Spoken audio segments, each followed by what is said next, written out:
کرناٹک میں اردو زبان و ادب کے فروغ کے لیے ریاست کی نئی اردو اکیڈمی نے کئی اہم فیصلے لیے ہیں۔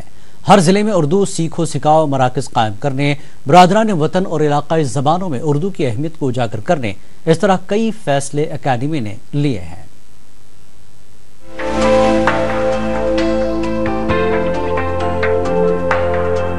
کرناٹک اردو اکیڈمی کی نئی کمیٹی کی پہلی جنرل کاؤنسل میٹنگ بنگلورو میں منعقد ہوئی۔ اردو اکیڈمی کے نئے چیئرمین ڈاکٹر سید قدیر سرگروہ کی صدارت میں منعقدہ میٹنگ میں مختلف اضلاع سے تعلق رکھنے والے 9 منتخب ارکان نے اپنے عہدے کا جائزہ لیا۔ 15 ارکان پر مشتمل نئی کمیٹی نے اکیڈمی کے سابقہ اسکیموں کو جاری رکھتے ہوئے چند نئی اسکیموں اور پروگراموں کا اعلان بھی کیا۔ میٹنگ میں یہ فیصلہ بھی لیا گیا کہ اکیڈمی کے پروگرام صرف بڑے شہروں میں ہی نہیں ہوں گے بلکہ ریاست کے ہر تعلقہ اور دیہی سطح پر اردو اکیڈمی پروگرام منعقد کرے گی۔ اردو قارئین کی تعداد کو بڑھانے، ریاست میں لسانی تعصب کو ختم کرنے، اردو کی تہذیب و ثقافت کو برادران وطن میں نمایاں کرنے کے ضمن میں پروگرام ترتیب دینے کا اکیڈمی نے فیصلہ لیا ہے۔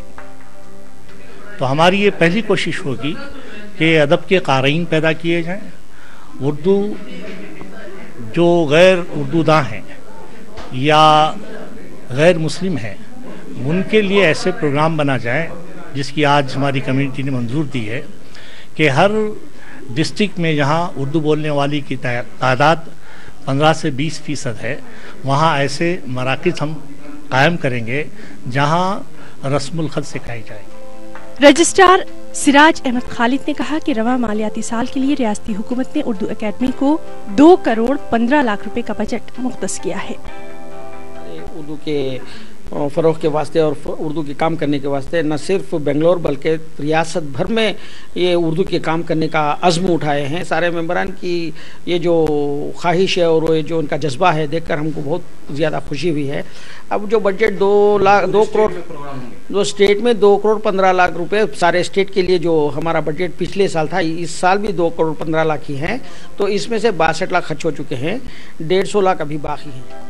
میٹنگ میں ذیلی کمیٹیوں کی تشکیل کے ساتھ نئے ارکان کو مختلف اضلاع کی ذمہ داری سونپی گئی۔ اردو اکیڈمی کے ملازمین کی تنخواہوں میں اضافے، بنگلورو میں اردو بھون کی تعمیر کے لیے ریاستی حکومت سے نمائندگی کرنے اور بنگلورو میں جلد ہی سالانہ ایوارڈ کی تقریب منعقد کرنے کا بھی فیصلہ لیا گیا۔ ETV نیوز کے لیے بنگلورو سے رؤف احمد ہلورو کی رپورٹ۔